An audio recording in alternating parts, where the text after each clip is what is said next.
hat-trick at the Wacker in 2000 against the West Indians. 563 Test match wickets for Glenn, and he's with us today for our bowling masterclass. Good to see you, looking fit. I wouldn't go that far. I think this will be the first time I bowled in 2 years, so we'll see how we go.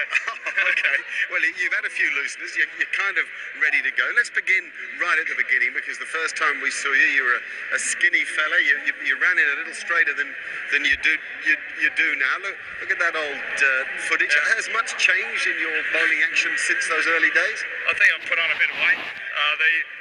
I think it's the action's not as arms and legs everywhere. It's a lot more controlled and through the crease. But in this footage here, that's in the West Indies in '95.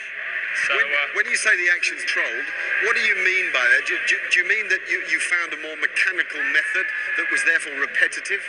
Well, just looking at that last ball, that was back in '95, so there's not too much difference there. You know, I think always had a fairly smooth run-up.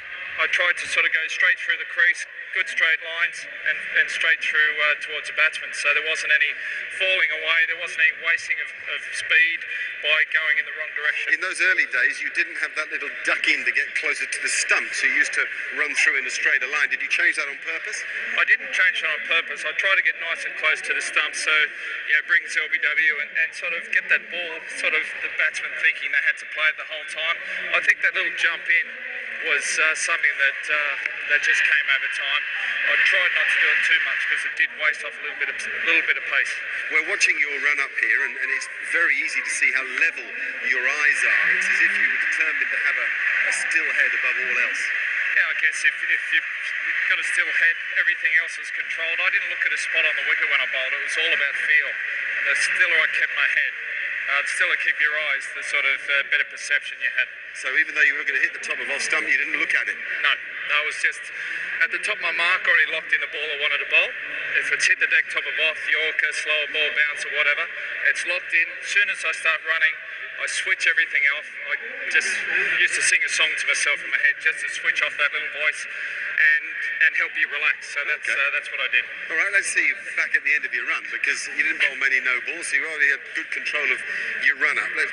You were 17 metres back, is that right? It was. I'd go back 17 metres, make the mark. Pace it out. And then 23.3 was the length of my run up my whole career. So it's a bit rough walking it out.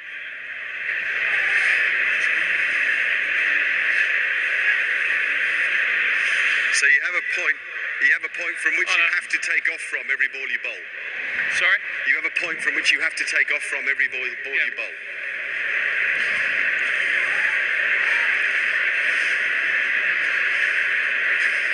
Yeah, so basically you've got the line there. You just walk in, toe the line, slowly build up, and then run in.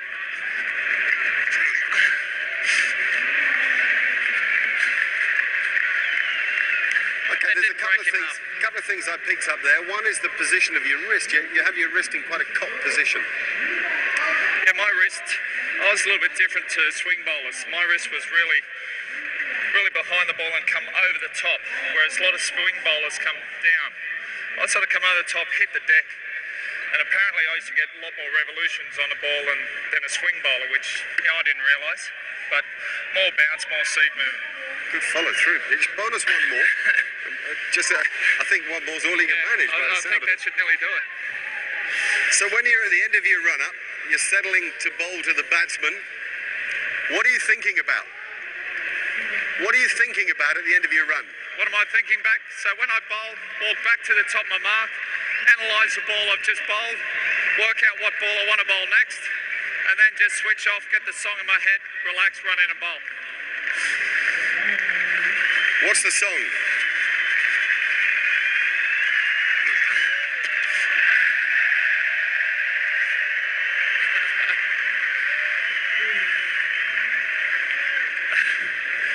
Don't read the no ball. All right, just spend a minute for us on the follow through, because I notice a very full follow through. It's like you're making a conscious effort to complete your action. Yeah, a lot of people think you get the pace from the shoulder. It has to go from here. I always felt the quicker you get through the crease. So where you get your pace from, and I felt my bounce, was from the top of the action down through here. And you power through the crease. That's why your run-up goes, your follow-through continues on and slows down when it's ready. And you try to follow through towards the target? Well, you try to follow through and get as close to the batsman as can. See how he's going, then turn around and come back. Okay, and I like the fact you use this left arm strongly as well. Because that's where you get your power from here and from the top of your mark down through here and drive through with the hip. That's where the power comes from, not from sort of from this shoulder. Good. We'll take a short break more when we come back.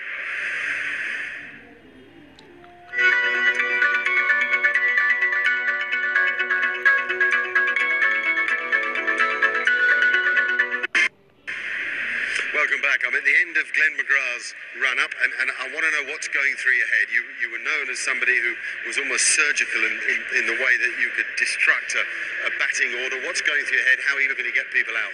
Well, I'm only looking to get a batsman out one of three ways, either bowled, LBW or caught from keeper through to gully. So that's why I've got all my catches in there. I bowl with a 7-2 field or even an 8-1 sometimes, because that's where I'm trying to get the wicket. So that's why I hit the deck, top of off, hopefully the ball just holding its line going away or occasionally coming back in off the wicket. So as you're running into bowl, are you serious that you've got a song going in your head? You're trying to relax yourself? Yeah, because the worst thing is a little voice in your head. Sometimes when you're not bowling well, you're thinking about your front arm, your follow through. You can't think about that in a match. You work on that in the nets. In the game, just think about bowling and what you want the ball to do and switch everything else off. That's why that song in the head. And with variations, you've got all sorts of different balls in your package. How do you grip the ball for those different balls? And do you change that grip as you run in to confuse the batsman? No, not really.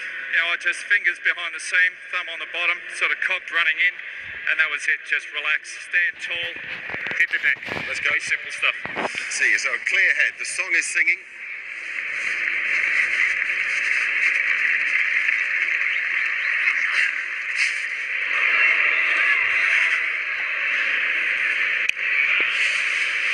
What about your variations?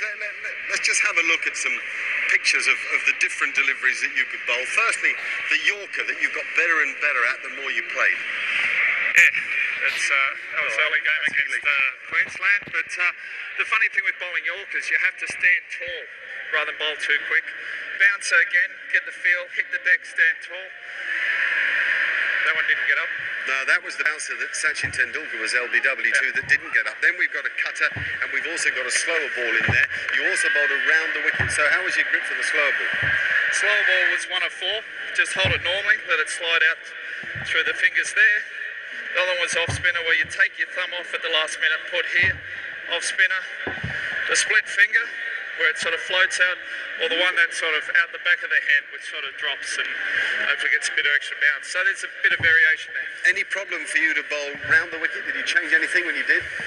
No, again, for me it was a feel. So I knew where the umpire was, the stumps each end.